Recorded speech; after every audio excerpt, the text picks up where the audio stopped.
It's like 50-50 whether I get this right. Okay. And you have some optimal donut consumption initially. Say here, D star 1. Okay. So we're going to do the same thing we did before.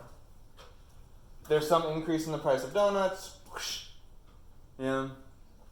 There's some new optimal donut consumption that's less than the original level of donut consumption, right? But we want to kind of have the following thought experiment. Imagine if we said to the consumer, like, hey, the price of donuts went up, and that caused you to consume fewer donuts.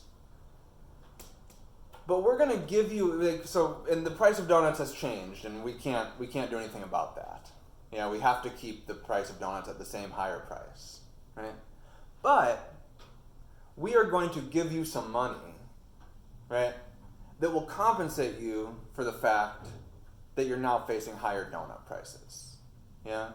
In fact, the amount of money we're going to give you is going to be just enough money to get you back to the original indifference curve that you were on. Yeah? So it's kind of like saying, hey, we're going to change relative prices. The relative prices are going to change, but we're going to hold your income constant. We're going to hold your real income constant. Yeah? And we're going to do that by compensating you for the reduction in well-being that you experienced from higher donut prices. Yeah? So just the budget constraint curve would slope differently? Yeah. We want to keep it, well, let me do it. I forgot to make that kind of go far out. Okay, so the diagram proceeds in the normal way at first. There's some new budget constraint with a, that's steeper, that rotates kind of inward relative to the previous one. There's some new indifference curve that's roughly parallel to the old one, and it's tangent to the new budget constraint at some point D star 2. Yeah? And what we want to know is like how much of this reduction from D star 1 to D star 2 was due to substitution, right? Was a response to the change in relative prices, and how much of it was due to the change in real income. Yeah? Okay, and to do that, we're going to do this thought experiment about holding the real income constant while keeping the price ratio at the new level, right? So in particular, we're going to take, I think what you were suggesting, right? We're going to take the slope of the budget constraint. And bring it so it intersects the D star 1 point again. Yeah, well, not the D star 1 point. We're going to get you back to the same indifference curve you were on, right? So it's saying we're going to keep the price ratio the same as it was after the price increase. Donuts became more expensive. There's nothing we can do about that. Say, right? But we're going to give you income, which will shift your budget constraint outward, and we're going to give you enough income that it shifts outward to the point where you're no worse off than you were before the increase in donut prices. So we're going to take out, we're going to take a budget constraint that has the same slope as the new one, right? But shifts out to the point where it is tangent to the original indifference curve. Yeah? So maybe I'll go to green. So there's some kind of hypothetical budget constraint. And the way I've drawn this, it would be like somewhere around here. It's parallel to this one, but further out. Yeah? And it's tangent to the original indifference curve, say right here. Yeah? And there's some level of demand there, right, for donuts. I'm going to call it D hat. I just made that notation up. It's not standard. Yeah. D hat is like this this hypothetical thought experiment kind of quantity of donut demand. It's saying D hat is the quantity of donuts the consumer would have demanded, right, if you change the relative prices of coffee and donuts, but increase their income to leave them no worse off than they were before. Yeah, that's on the same indifference curve as before the price increase. Yeah. Okay, so this reduction from D star 1, where they were at before the price increase, to this hypothetical D hat, yeah, that has to be just due to substitution.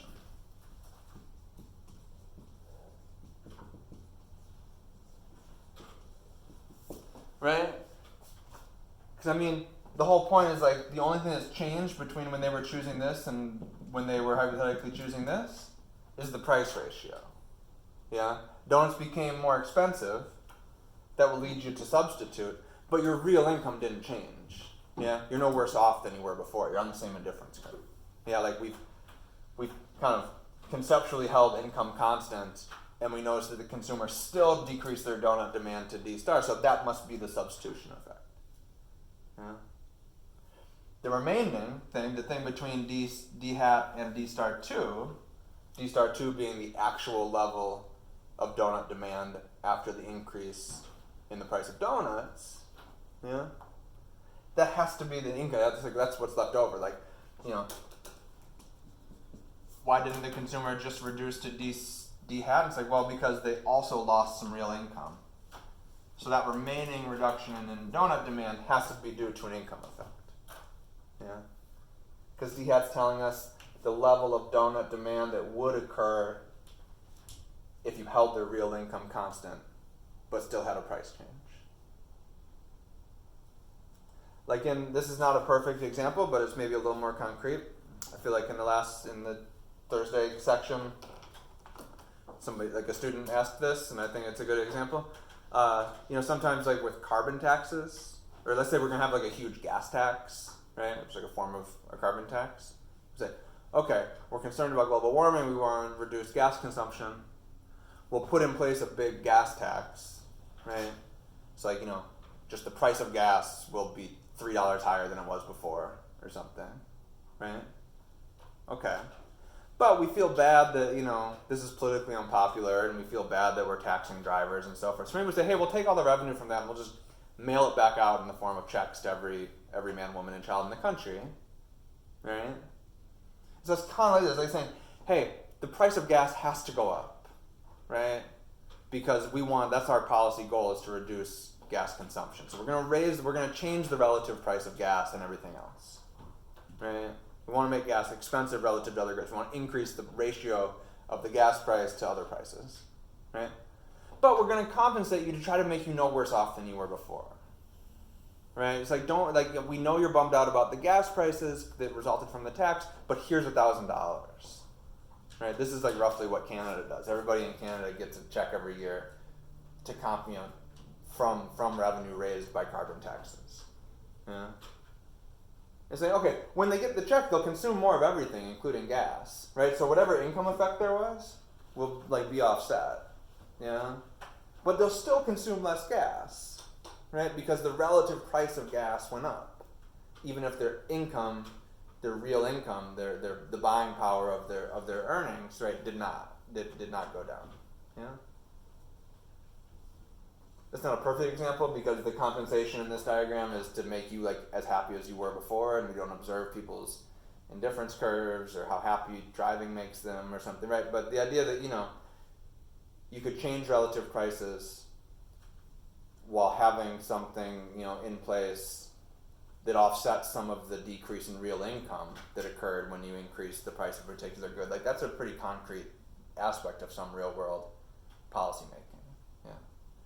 In fact, if you wanted to do that, I mean, like the whole question of whether such a policy would be effective at reducing gas consumption hinges on this question of, we know that when the price of gas goes up, the quantity of gas demanded goes down, although not by a ton, especially in the short run. It's, demand is inelastic, right? It goes down.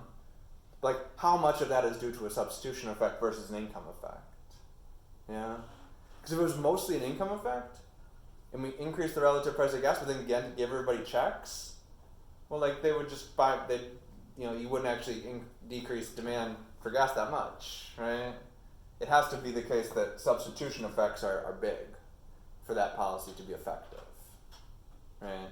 So we're going to change the relative prices without changing your real income very much.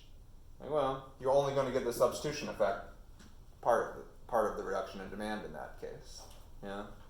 And so if your whole goal is to reduce demand, then you better hope the substitution effect is big. Yeah.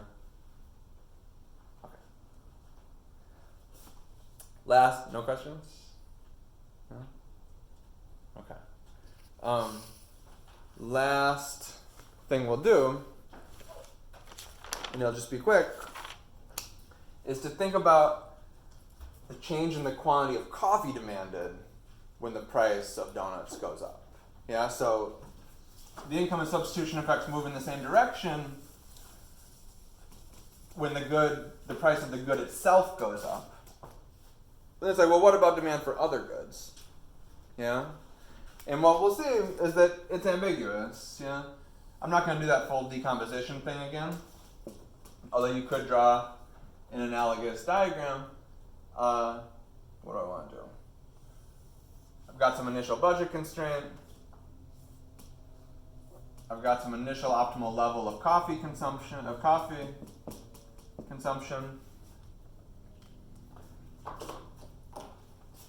To keep the graph clean, I won't label the donut ones. Yeah. Now the price of donuts goes up, just like it has been in the previous examples, right? This will cause the budget constraint to shift in like this. Yeah. The consumer will move to a new